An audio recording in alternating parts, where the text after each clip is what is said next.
fellow bookworms to Tibra's Den. My name is Whitney, and we just finished reading Freedom's Ransom by Anne McCaffrey. Before I get into this book, I do want to discuss a few other things, and then I'll jump right into my thoughts on this. Of course, this was our weekly read for August 25th through September 1st, which of course is today. And this week we are going to be starting to read Witch and Wizard by James Patterson and Gabrielle Charbonnet, I want to say is how you pronounce her name. And so this is our weekly read for today, which again is September 1st through September 8th. So if you have a copy of this, I hope you'll join me. If not, definitely look to see if you can maybe get it on Kindle or audiobook so that way you can jump in right away. Or if you want a physical copy, there are links in the description below where you can pick this up. And then, of course, you can join us at any time. But my thoughts on this will be up next Wednesday. So really excited to jump into that. And then, of course, just to make sure you have time to get it, if you do want to participate, I did announce this in Monday's video, but of course I'll announce it here again today. So on September 8th, we are going to begin Goddess of the Night, which is the first book in the Daughters of the Moon series by Lynn Ewing. And I believe there's like 13 or 14 books. I can't remember off the top of my head right now, but there's several books in this series, so if it's something that you enjoy, you can definitely continue to read it. We're not going to be reading this as a series, though. This is just a standalone. This is something somebody gave me when I worked in the vet clinic. Somebody was like, we were talking about reading, and they had a couple books, and they're like, well, do you want these books? And I took them. So somebody gave me this, just kind of a random book I had on my shelf, but reading the synopsis, I am excited to jump into it. So like I said, we're going to be starting this September 8th, so definitely get yourself a copy. And again, links where you can pick this up are in the description below. So really excited for that. And just because it's the end of the month, I'm not going to do this in every weekly video, but it is the end of the month and we're kind of transitioning. So we just finished up Stormfront by Jim Butcher. The discussion questions for the last 7 chapters were up on Monday, and my final thoughts should be up as well. So definitely check out those videos if you haven't already. But we finished this up, and so we are going to be continuing the Dresden File series. We're going to be doing a series Saturdays, though. And so this past weekend, we started to read Full Moon, and the first video for the first set of chapters of this will be up this Saturday. So definitely, if you want to participate, get yourself a copy. And if you haven't read Stormfront yet, start with that. And while you're at it, feel free to participate in the discussion questions for each set of chapters that are, of course, already up. But really excited about that. Again, series Saturdays, so definitely check back on Saturdays, and that way you can join me and the rest of us as we read these books. And then since we're done with Stormfront, which was our book of the month for August, on Monday we did start reading V.C. Andrews' My Sweet Audrina, which is our book of the month for September. So the breakdown of the chapters are in the description below if you want to join us for that as well. And we will be discussing, there's actually not chapters in this book, or the chapters aren't numbered, rather. There are chapters, they're just not numbered. So it's broken down by page numbers, and then, I kind of put in parentheses the number of chapters there are that we are reading. But I figured it'd be easier to follow along with the page numbers. So definitely get yourself a copy of this and then join us on Monday and we discuss the first set of chapters. So now that that's all out of the way, I'm really, really excited to talk about Freedom's Ransom. This is actually the 4th book. There's only 4 books in the little mini-series, saga, whatever you want to call it. And so first was Freedom's Landing, and then Freedom's Choice, then Freedom's Challenge, and then of course now we have Freedom's Ransom. And I have to say, I am not a big sci-fi person, and I enjoyed this book so much. It was definitely easy to read, not having not read the previous three books. So don't worry, if you don't want to read the previous ones, you can jump right into this one and follow along, no problem. They obviously refer, at some points back to what happened previously, but it's just kind of in passing, and so it's definitely not necessary that you read the other three books before you jump into this one. I certainly didn't, and I had no problem following along. And science fiction is not my favorite, type of read. I have a really hard time with science fiction because there's so many new words, and you have to, not only learn the different words and the different places and the different, a lot of times, planets and races and such. And then of course there's different names which are uncommon, and so I have a really hard time following along with science fiction, and this book was super easy. I struggled a little bit in the beginning to get into it, but once I did, like a couple chapters in, like it was super easy to just dive right in. And when I read and I'm really immersed in the story, like I kind of zone out and I'm not in my surroundings anymore. Like I'm in the book, and it's kind of almost like I'm in a movie. I'm an observer, but I'm in the movie itself. But as an observer, that's kind of how it feels like when I'm reading a really good story. And I can really visualize it, and it's like I'm there watching what's happening and what's unfolding. And that happened with this book, and I actually even dreamt about it because I read it over like 3 days. Like the first night, I only read a couple chapters, and then I spent a lot of the next day reading most of it, and then that night I actually dreamt about it, and then I finished it up the following day. And so, it's not very often I dream about a book, and a story in a book. Like sometimes I'll dream about movies, and like I'm in a movie, but typically it doesn't happen with books, and so that just tells you how immersed I was in the story, and I was like so anxious to get back to it the next day. Like I said, typically with sci-fi that doesn't happen. And there was some confusing part. There's a lot of different characters because it's kind of in three parts.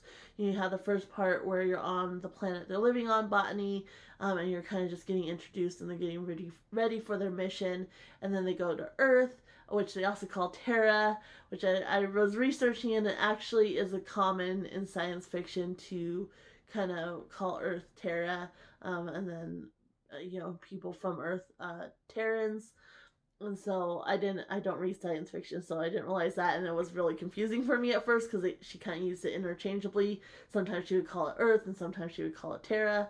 Um, so that took me a minute to get used to, and then there's just so many characters. Like you have the botany characters, and then you go to Earth, and you have the Earth characters, and then you go to Barevi, which is the trading planet for the Kiteni, which was the alien race that had enslaved these people. And then, obviously in the other books, I guess they win their freedom, but the whole thing is the Kiteni stole stuff from Earth, and they need those things to kind of reestablish communications from Earth to Botany, and just kind of open up trade and such. And so that's kind of the whole premise of this book. They're trying to get the supplies back, but obviously the Kiteni aren't just going to return what they stole, and so they're having to barter for that. And the bartering was one of it's the main premise of the book is the bartering and trying to get their stuff back. And it was actually really enjoyable. They use coffee, which I thought was fun, because in the real world, a lot of people have a coffee addiction, and you see that in the book as well. Not only do the people from Botany really enjoy coffee, and they kind of have to ration it, but then you also have the Kiteni, who it's a really valuable commodity for them to trade to get their supplies back, because the Kiteni are like really addicted to coffee, and they have no way to get it, so it's really valuable commodity there on Barevi, and they're trading that to get their stuff back. And then they're also using dentistry, which is funny because the Kiteni have good teeth, like their teeth don't get rotten or anything like that, but they fight a lot, so they end up losing their teeth. And so then the one dentist goes there and is doing like gold caps for their teeth and such to kind of replace any broken ones and whatnot. And so that was probably my favorite character of the whole book, was this dentist, because he was just so excited to be able to practice dentistry again. Like, he absolutely loved dentistry, and he just, with all that's going on, like, he was just so excited to practice again. And he actually ends up staying on Berevi so he can keep, you know, practicing dentistry, which is so funny. Um, he just, he was such a cool character. And then one of my favorite parts of the story, there's a lot of like cultural and religious pride and such in this book. Well, not a lot, but you definitely see it. And so he obviously has to get supplies to take to Berevi so he can work on the Kateni's teeth. And so they're on Earth and they're trying to get supplies, and they go to his old office, and then he knew of a supplier who is actually still there, and of course has all these supplies because nobody's practicing dentistry on Earth because Earth is in shambles. And they bring like food because Earth is basically starving the people on Earth. And so they bring bread and these rock squats, which are like little birds. And the supplier goes, "Is this kosher?" Because I think he's Jewish. And so he goes, "Is this kosher?" And it was just kind of funny, because you're literally starving, but you're worried whether it's kosher or not. And then he's like, "Well, I could take pride, in that." So no matter how bad anything is, I could take pride in that. And so it was just kind of funny. And then, of course, there's these Kateni boys, which is the main character's son, and they lived with a different like group on botany, just to kind of learn manners and such. And the chief of that group spoke Swahili and taught the boys. And so they go to, I want to say, Kenya for coffee beans. And the chief there, the boys speak to him in his native language, and he's just so excited about that. And so, like you said, you kind of see, even when things are bad, like you can still hold on to that, your culture or your religion, like you can still hold on to that. And so I like that aspect of the book as well. And there's, kind of relevance to the real world as well, like the women, Zanal, who's the main character, who's Kateni, but is, lives on botany and such because he was basically betrayed, and, dropped there with the slaves. He, I really enjoyed his character, but he told them when they were on Berevi, like, we need to go out in pairs, preferably threes, and the women never go out without one of the bigger men with them. And then, the women obviously kind of took, got offended by that, like, we can handle ourselves.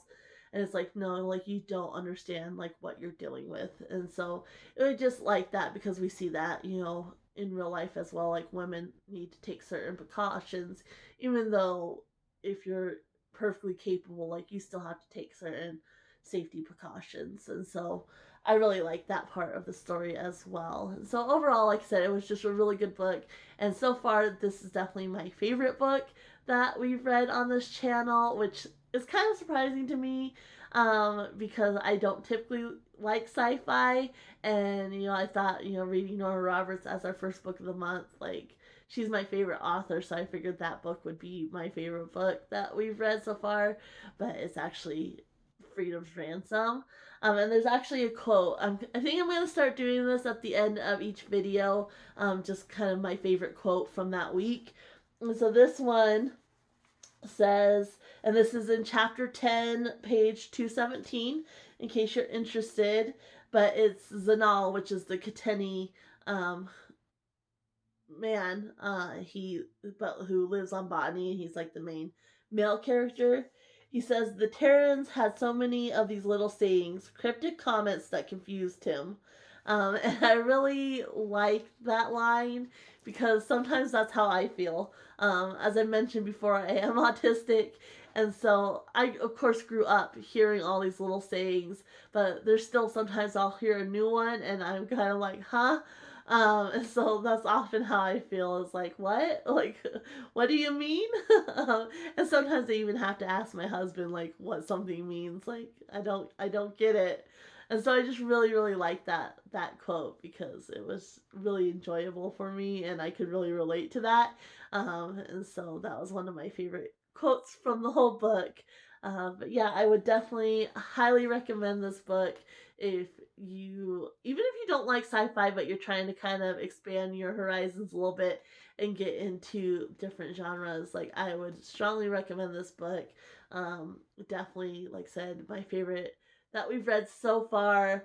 And I don't know if I'm gonna go back and read the previous three or not. I'm kind of tempted, but again, I have so many books that I already have that I need to read that I really can't justify um, buying, new books just to complete a collection at this point, minus a few that I do want to read for our series Saturday after we finish the Dresden Files.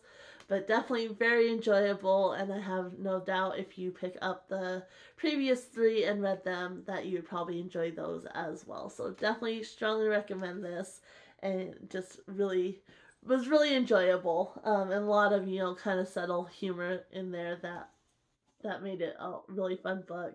And then, of course, don't forget we are starting Witch and Wizard today.